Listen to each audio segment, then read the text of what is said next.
Hey y'all, Julie here. I wanted to bring y'all along today and share with you a couple of crock pot recipes that I made over last week. I bought one pork loin and I decided to turn it into 2 meals using my crock pot. Well, the second one I start out in the oven, but it ends up in the crock pot, and you'll understand later in the video. But the first one I'm making is these, I don't know what they're called exactly, but they are pork chops, and you use a package of ranch seasoning and a can of cream of chicken.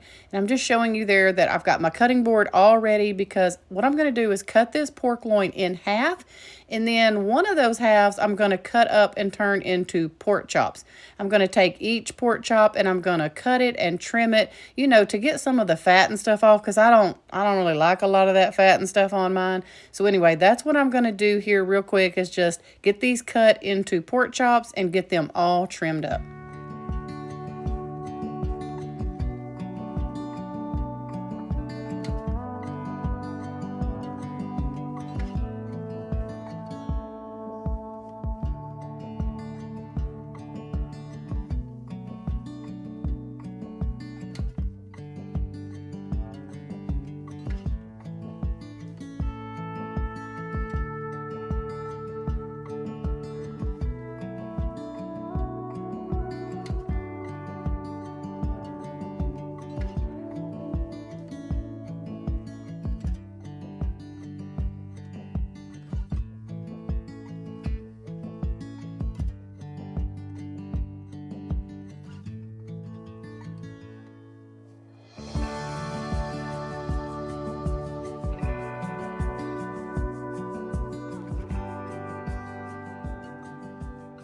Okay, now that I've got them all cut, sliced up into pork chops, and trimmed up, I'm happy with them now.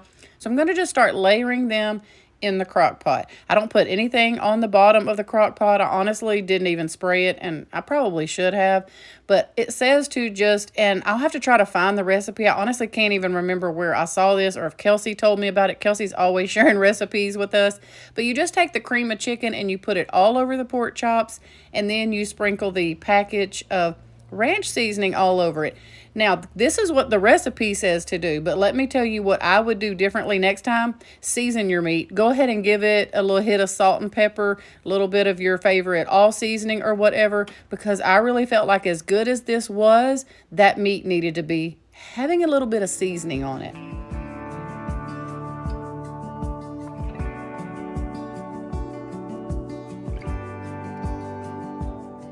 Okay, now the recipe did not say to do this part, but I felt like that ranch seasoning really just needed to be kind of mixed in with that soup. I don't know, but that's probably just me.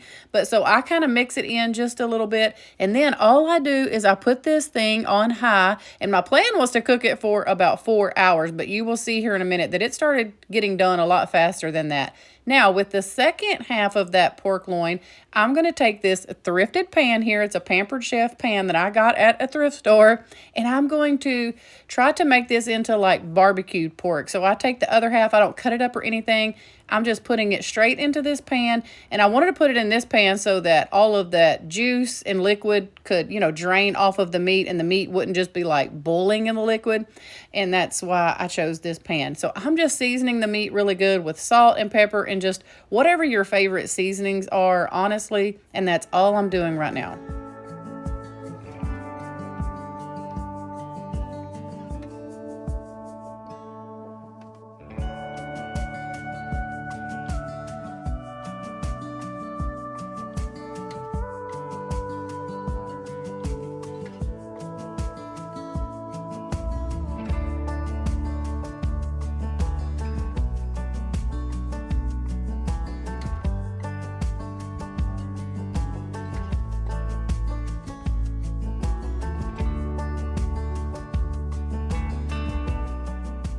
Okay, now I'm just going to add a little bit of barbecue sauce to this. And honestly, I normally add like brown sugar and mustard when I do something like this. So I'm not really sure why I did not do that this time. I always do that when I cook ribs. Maybe it was throwing me off because it wasn't ribs, but it's kind of the same thing. So I'm not really sure, but you can add barbecue sauce and brown sugar. I couldn't find my words. And that makes this really, really good too.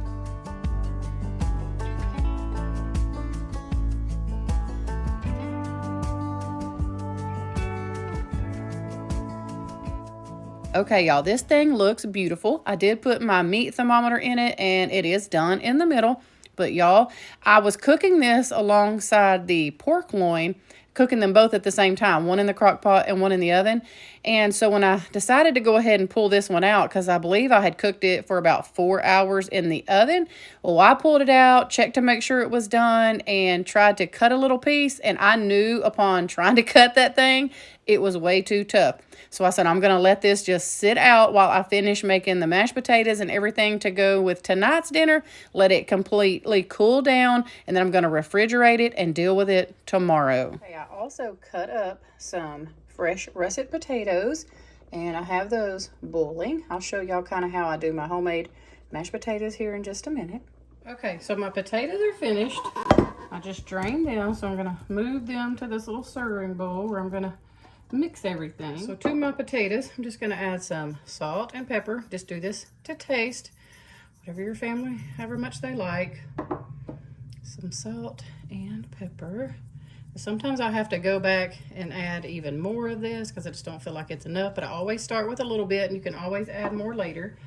And while it's still hot, I'm going to add some real butter. I like to do about, for this, I did pretty much a whole small bag. And this is really all the potatoes it gave me. So I'll do like 3 big tablespoons.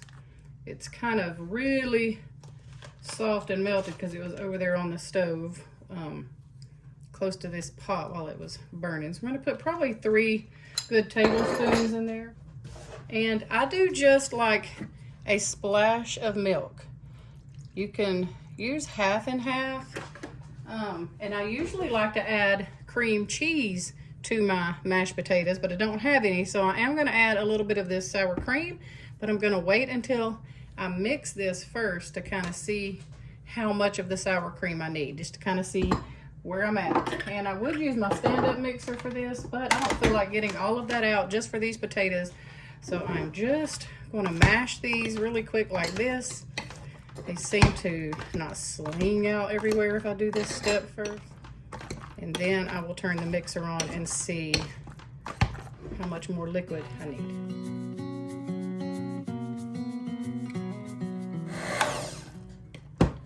Okay, so I can kind of tell just by my mixer that it's pretty much the consistency I want, maybe a little thick. That's where putting a big dollop of this will come in and help.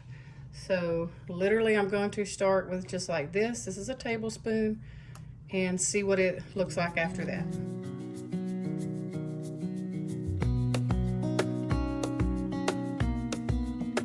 I think that's pretty much just the right consistency that we like. You may have to take just a moment and go find some of your potatoes that have splattered all over your kitchen. That's okay. And so yeah, I'm just gonna kind of stir it around to make sure it's how I like it. This is the consistency that we like. Just like that. Perfect. And then what I like to do, it's not really necessary, I like to take just a little bit of butter, put it right there in the middle. And everybody goes for that spot when they go to get their mashed potatoes. So this is how the pork chops are looking. And I think they've been in there 2.5, 3 hours on high. And I just want to see. Normally if I have to cook things really high in the crock pot like this, they're kind of tough. And I think it's done. But I just want to see how tough it is. Okay, here it is all plated up. I have my pork chop, homemade mashed potatoes. This is the gravy that was in with the pork chops. And I have Brussels sprouts. I'm about to put some Parmesan cheese on these Brussels sprouts. But yes, looks very yummy. Oh, and the pork chop is very tender. Remember I told y'all that I was worried that it wouldn't be tender because I had to cook it so fast. So they cooked on high for about 4 hours. That's my dog's toenails in the background. The groomer said they clipped her nails, but I don't know because she's still loud. But anyway, this turned out very good. It's very tender. Not tough at all. So here's you another crock pot meal for a quick and easy weeknight or weekend meal.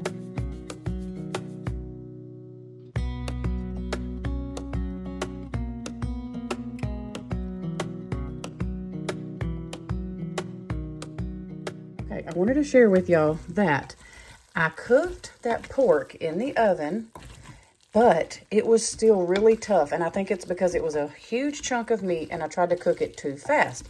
So let me give you a little tip on what you can do if something like that happens. I'm trying to start, that's barbecue sauce. It's not burnt. It's just like really thick barbecue sauce. But anyway, so I took the pork because it was in that big chunk, you know, and I put it in the crock pot this morning. I let it go ahead and just cool down last night in the pan, and it was just too late for me to get anything else going. I was tired. So I got up this morning and I pulled it out and I let it sit out for a little while, about 30 or 45 minutes to kind of get to room temperature a little bit. And then I put it in the crock pot on low, and I have let this thing cook on low for about 6 hours. And now it is finally shredding up really easy for me, and it's really tender. So I'm going to add I don't know if I'm going to add any more barbecue sauce or not. It looks like enough. But all we're going to do now is take this. I've kind of turned it into like pulled pork now. We're just going to, put this on some buns with some pickles and have easy dinner tonight. So if you have a huge chunk of meat like that and you feel like you cooked it and it was just too fast and it was not tender enough for you, you can put it in the crock pot the next day, even after it's been in the refrigerator. Go ahead, and I cooked it on low for like 6 hours today, and now it is perfect. Okay, so disclaimer here, I just want to let you know that I am not a chef. I do know that I have cooked our meat like this before in the crock pot after I've put it in the refrigerator, and it's never made us sick. So do your own research on that. I'm just showing you what I've done, and it's never hurt our family. But again, I'm no professional when it comes to that. I'm just a home cook, and this is what I've done. So anyway, just take that with a grain of salt and do your own research before you go reheating your food in the crock pot after it's already been cooked in the oven the day before. Y'all, here is the pulled pork barbecue sandwiches. This is actually leftovers. So we survived the first night, and this is several days later actually. So we are going to be having more of this pulled pork, and it was delicious. I think things get better as leftovers, so I'm excited to have round 2 of the pulled pork barbecue. Okay, so what did you think about the barbecue? I thought it was really good leftover, and we're going to get Larry's opinion now. What did you think? Yes, it was really good, and then added some sauce to it and made it taste really spicy. Spicy is not the right word. Just it tasted really good. So, yay for the pulled pork. Yes, the pulled pork is a plus. All right, y'all. We hope that you enjoyed this video. Let us know if you decide to make any of these dishes. We hope that y'all have a wonderful week. We love y'all, and we will see you really soon with a brand new video.